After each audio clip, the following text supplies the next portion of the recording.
you learned from or grew from immensely or changed a life outlook for you that has ended up really shaping you or serving your profession? I'm not sure it's the answer what jumps to mind immediately when you say that is Rob Cranda dying.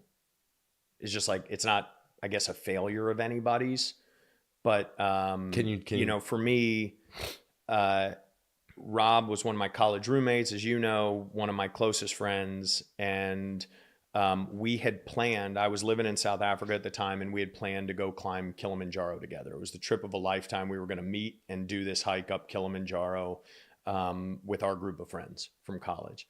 And that was, now almost 25 years ago, but there was a terrorist attack a month or two before we were supposed to meet in East Africa on the embassies.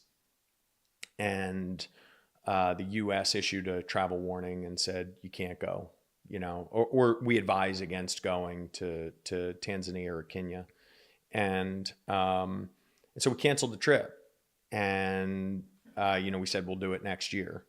And the day we were supposed to be summiting Kilimanjaro, I got a phone call that Rob had a party outside his house and had, dozens and dozens of kids at the house, and that the deck collapsed in Chicago and that he died. And for me, like that, I've seen, professionally a lot of death, personally some, but that like horrible irony of we made a decision in the name of safety to not do a once in a lifetime thing, and yet the worst possible outcome happened.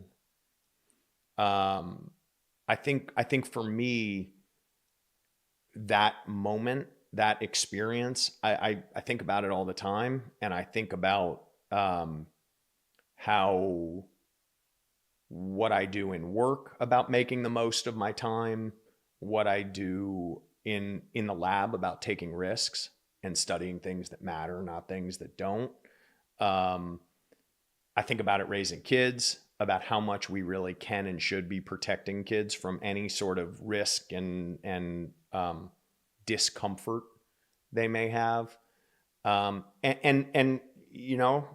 think it's kind of guides a lot of my belief that the worst thing in life you can do is not do the things you want to do. And obviously we got to be prudent about it, and you don't want to take stupid risks, and you don't want to do things haphazardly. Right. And by the percentages, I'm sure Chicago was a hell of a lot safer than being in Tanzania that day, but it wasn't for him. And, I think in the end, that lesson gets amplified by watching kids who are sick with cancer. Our time is the only resource that matters, and like what you do with it and how you jump on it and how you attack the day with enthusiasm. Sure. Sure.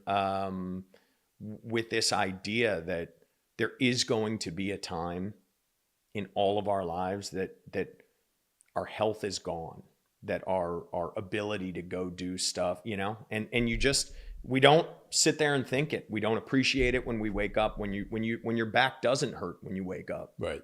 You don't sit there and say, my back's not hurting today, I'm going to go get them. Yeah.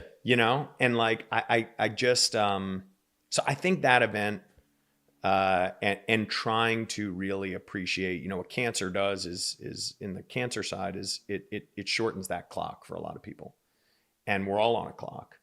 And so seeing people who would give anything for that day of not facing this, of not being on chemo, of being nauseous, of being sick. I mean, they would give anything, and they're keeping good spirit. I mean, they're saying today's a good day, right, even though I'm doing this. But if you offered them a day without that reality, they wouldn't care about anything else. Yeah.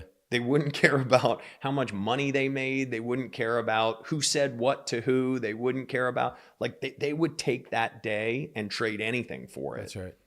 And so,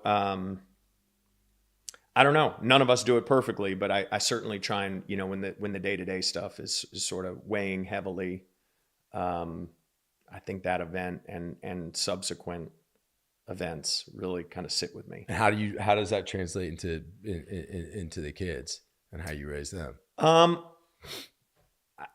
think I'm really conscious of saying no to things. I'm really conscious of, you know, saying we're not gonna go check out that museum or that event or make that drive to come up, you know, we're not going to go see you guys or go to those so-and-so's game. Like when the trade-off is sitting at home and being comfortable. Yeah. And I just, you know, I kind of pray that if anything sticks with my kids, it's the idea to kind of attack life. Yeah.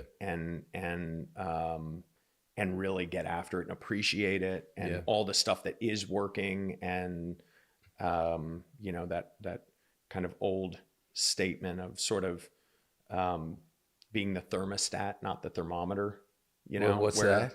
It's just like, it's, you know, it's this idea where you set the temperature of the room. You set the temperature. Don't be someone who measures the temperature of a room, set the temperature of a room. Where'd you learn that? Like, I didn't teach you that.